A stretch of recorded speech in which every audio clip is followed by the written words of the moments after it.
Assalamualaikum warahmatullahi wabarakatuh. Kami dari kelompok 8 akan mempresentasikan hasil tugas besar UAS statistika kami yang berjudul Analisis Dataset US Education Dataset Unification Project. Sebelumnya, perkenalkan saya Raffi Abdi Nadia dengan NIM 13012132444. Lalu ada teman saya Arla Sifana Putri dengan NIM 13012135520, Fidal Azifah dengan NIM 13012131195, dan Lulu Mauduna Alfani dengan NIM 13012130046. Selanjutnya,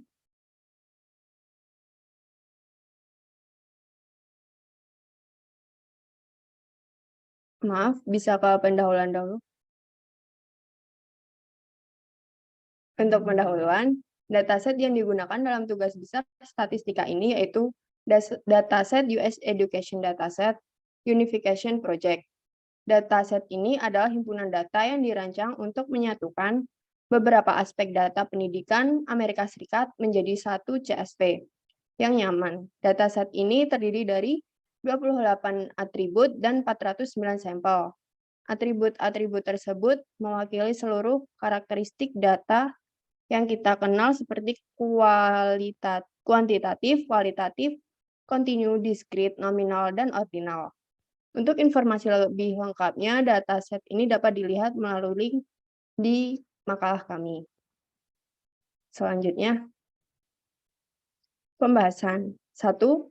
Memanggil dataset US Education Dataset Unification Project dan menampilkan summary. Pada pemanggilan dataset ini, kami menggunakan metode import dataset yang terdapat pada RStudio untuk memanggil dataset stats_all_extended.xls. Untuk hasilnya bisa dilihat melalui gambar berikut. Selanjutnya ada summary. Kami menggunakan metode summary untuk mengetahui minimum kuartil 1, median, mean, kuartil 3, dan maksimum pada data ini. Hasilnya dapat dilihat melalui gambar berikut. Lalu, yang kedua, membuat histogram atau diagram batang. 1. Histogram of enroll. Enroll merupakan hitungan Biro Sensus Amerika Serikat untuk siswa. Hitungan Biro Sensus Amerika Serikat untuk siswa terbanyak terdapat pada rentang 0 sampai dengan 500.000. Lalu ada histogram of total revenue. Jumlah pendapatan terbanyak terdapat pada rentang 0 sampai 10 juta. Lalu ada histogram of federal revenue. Pendapatan federal terbanyak terdapat pada rentang 0 sampai 1 juta. Histogram of state revenue. Penerimaan negara terbanyak terdapat pada rentang 0 sampai 5 juta. Lalu ada histogram of local revenue. Pendapatan lokal terbanyak terdapat pada rentang 0 sampai 5 juta.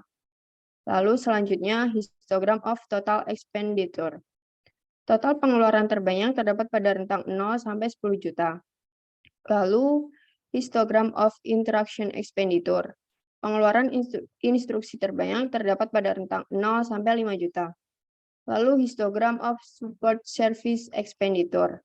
Pengeluaran layanan pendukung 3 terbanyak terdapat pada rentang 0 sampai 5 juta. Lalu ada histogram of other expenditure. Pengeluaran lainnya terbanyak terdapat pada rentang 0 sampai 500.000. Selanjutnya, histogram of capital outlay expenditure. Belanja modal terbanyak terdapat pada rentang 0 sampai 1 juta.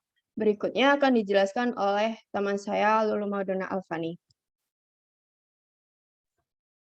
Nah, untuk yang selanjutnya ini ada cara membuat box plot.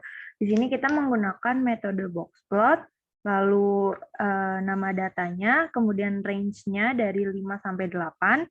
XLab di sini kita beri nama revenue dan color-nya kita beri 4 warna karena terdapat 4 box plot. Kemudian main sama dengan box plot of revenue yaitu judul box plot-nya. Keempat data di atas merupakan data yang tidak simetris dan cenderung condong ke arah positif karena terdapat outlier di bagian atas box plot dan whisker yang lebih panjang ke atas. Berdasarkan box plot di atas, maka dapat dilihat bahwa sekolah mendapatkan sebagian besar pendapatannya dari state revenue dan local revenue. Kemudian ada box plot of annual total revenue.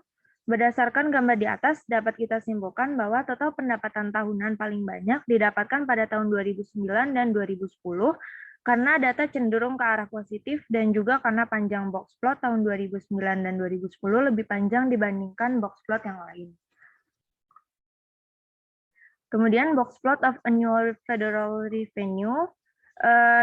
Berdasarkan gambar di atas, kita juga bisa menyimpulkan bahwa pendapatan federal tahunan paling banyak didapatkan pada tahun 2010 dan 2011, karena datanya cenderung ke arah positif dan karena box plotnya lebih panjang dibandingkan dengan box plot yang lain. Kemudian box plot of annual local revenue.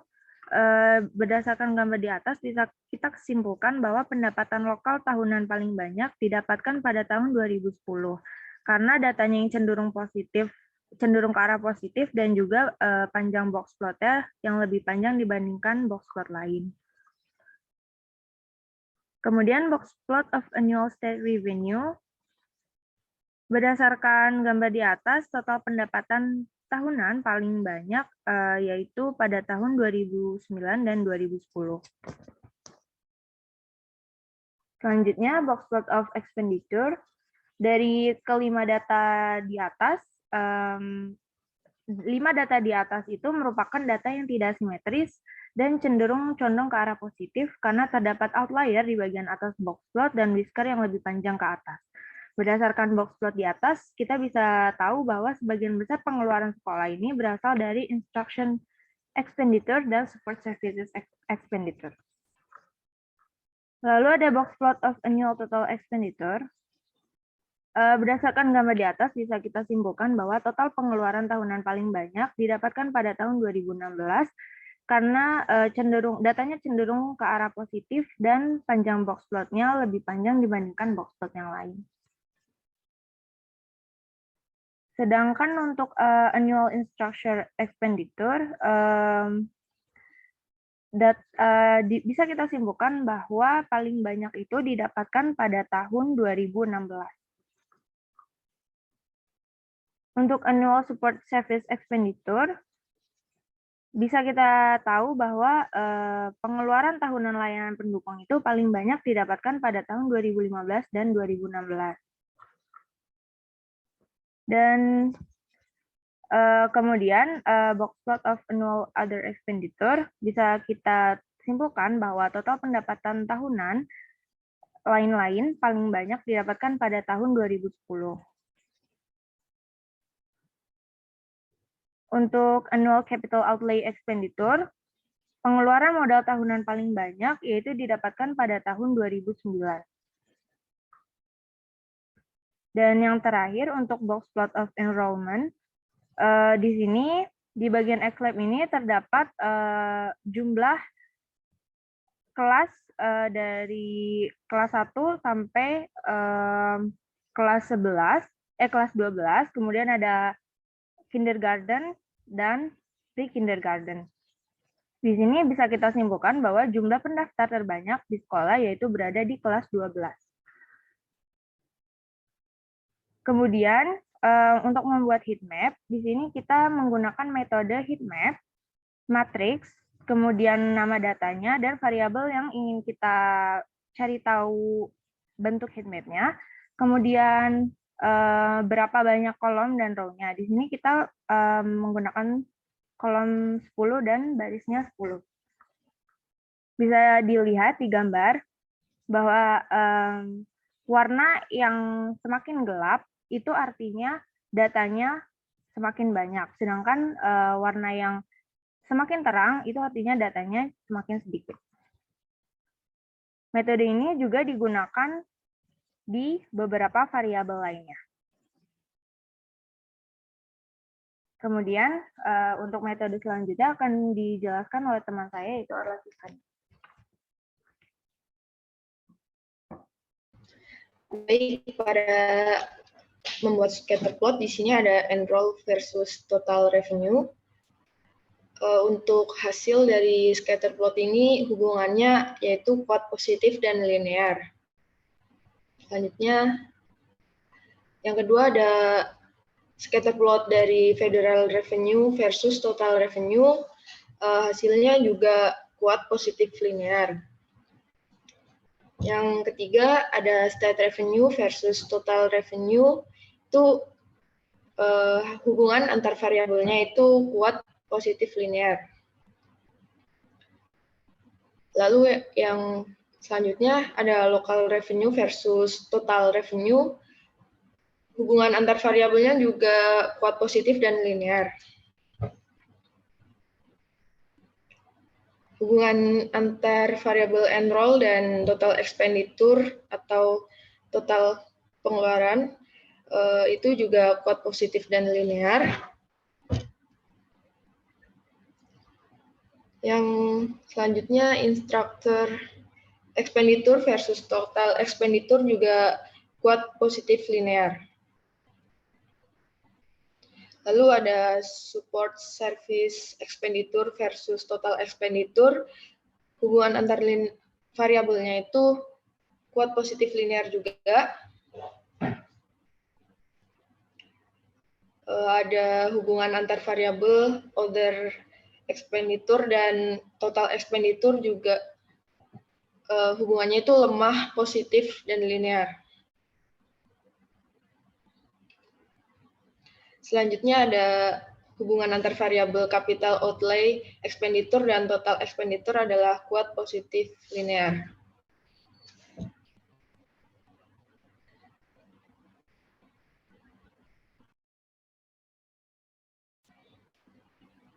Selanjutnya akan dilanjutkan. Baik, di sini saya akan menjelaskan tentang mencari korelasi. Yang pertama ada korelasi antara total revenue dan enroll, hasilnya itu 0,940 dan sekian. Lalu ada korelasi antara total revenue dan federal revenue dengan hasil 0,91274,6 dan sekian. Lalu ada korelasi antara total revenue dan state revenue dengan hasil 0,97359 dan sekian. Lalu ada korelasi antara total revenue dan local revenue dengan hasil 0,67558 sekian. Lalu ada korelasi antara total revenue dan total expenditure dengan hasil 0,9990424 dan sekian. Dan yang terakhir ada korelasi antara total revenue dan instruction expenditure dengan hasil 0,98819 sekian. Lalu di sini ada membuat line chart. Yang pertama itu ada line chart of revenue. Di sini ada perbandingan titik tertinggi antara total revenue dan federal revenue yang berada pada frekuensi 100. Lalu yang selanjutnya ada line chart dengan perbandingan antara titik tertinggi total revenue dan state revenue berada frekuensi sekitar 350. Selanjutnya ada titik tertinggi antara total revenue dan local revenue berada pada frekuensi 400. Selanjutnya ada line chart of expenditure. Di sini ada titik tertinggi antara total expenditure dan instruction expenditure berada pada frekuensi 400. Selanjutnya ada line chart dengan titik tertinggi antara total expenditure dan support service expenditure berada pada frekuensi 350. Lalu ada line chart dengan titik tertinggi antara total expenditure dan other expenditure berada pada frekuensi yang sama rata. Selanjutnya, ada titik tertinggi antara total expenditure dan capital outlay expenditure berada pada frekuensi 400. Baik, yang selanjutnya saya akan menunjukkan kepada Saudara Sofia. Baik, yang selanjutnya yaitu tabel 2 dimensi. Untuk menampilkan tabel 2 dimensi, kami menggunakan metode view yang ada di RStudio. Untuk tampilannya bisa dilihat pada gambar. Baiklah, cukup sekian presentasi dari kami. Kurang lebihnya kami mohon maaf sebesar-besarnya. Terima kasih. Wassalamualaikum warahmatullahi wabarakatuh.